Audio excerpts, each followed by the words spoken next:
The village of Elder Grove lay hushed under the eerie glow of a blood-red moon. Gnarled trees lined the cobblestone streets, their twisted branches reaching out like skeletal fingers. The wind howled, carrying with it the chilling whispers of legends long forgotten. It was said that on such a night, the Devil Bride would seek her groom. The villagers stayed indoors, barring their windows and clutching amulets, hoping to ward off the evil that prowled at the night. Within the dim confines of the village elder's cottage, Elder Morris sat across from Clara, a young woman with defiant eyes. Flickering candles cast ominous shadows on the aged tapestries that adorned the walls. The Devil Bride walks tonight, Elder Morris warned, his voice a raspy whisper. Clara listened intently, her resolve unwavering. I do not fear her, she declared, her voice steady despite the chill that crept up her spine. Clara found herself drawn to the misty graveyard at the edge of the village. Tombstones loomed like silent sentinels, their inscriptions worn with age. The air was thick with foreboding, each breath a struggle against unseen forces. Her footsteps echoed ominously, a defiant march into the unknown.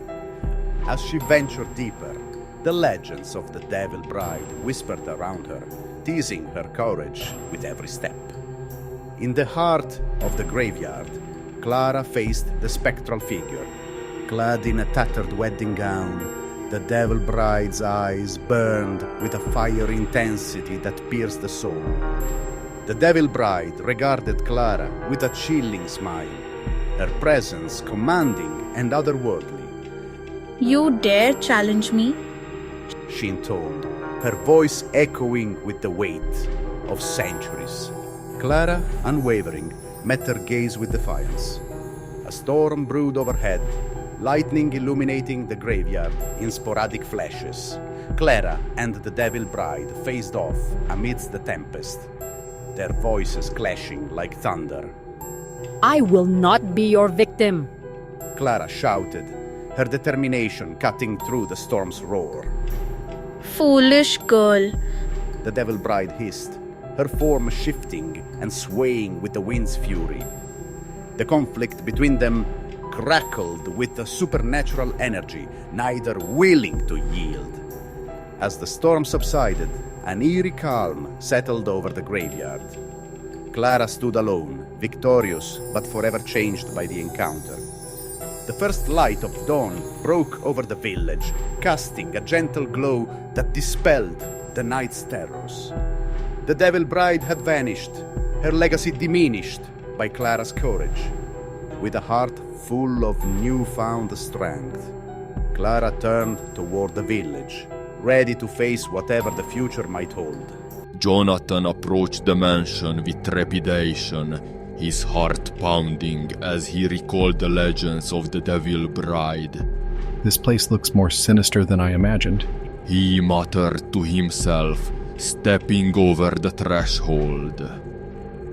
Jonathan paused at the foot of the stairs, captivated by a portrait of a young woman with piercing eyes. Heidi, the Devil Bride, her beauty captivating yet unsettling. What secrets do you hold? He whispered, feeling a cold draft brush against his skin. Jonathan felt a presence behind him, turning to see a woman in a tattered wedding gown, her face veiled in darkness. Heidi, welcome, dear guest, she purred, her voice a haunting melody. He stumbled back, the air growing colder as her laughter echoed through the hall.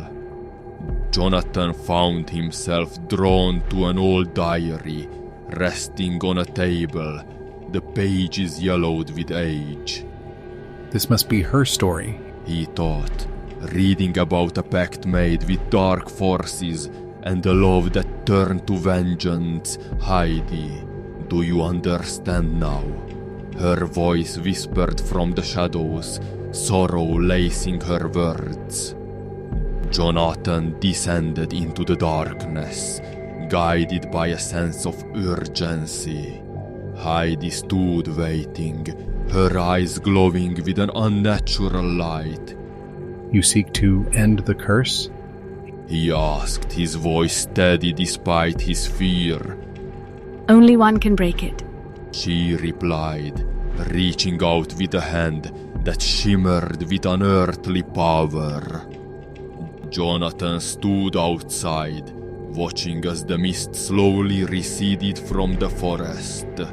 The mansion seemed less foreboding. Its secrets lay to rest. It's over. He breathed, feeling the weight of the past lift from his shoulders.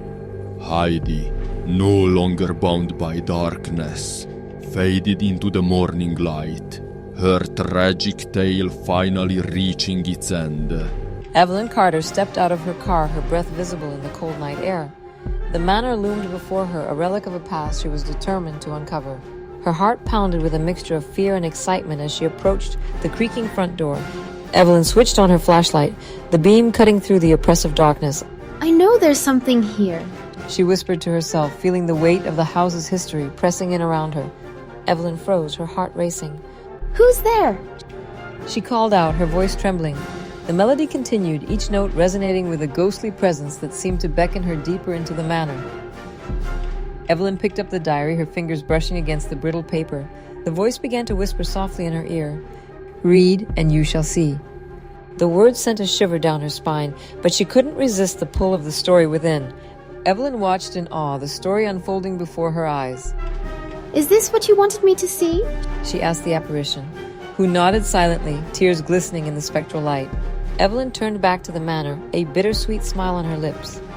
Thank you for sharing your story, she whispered, knowing that the echoes of the past would linger with her forever.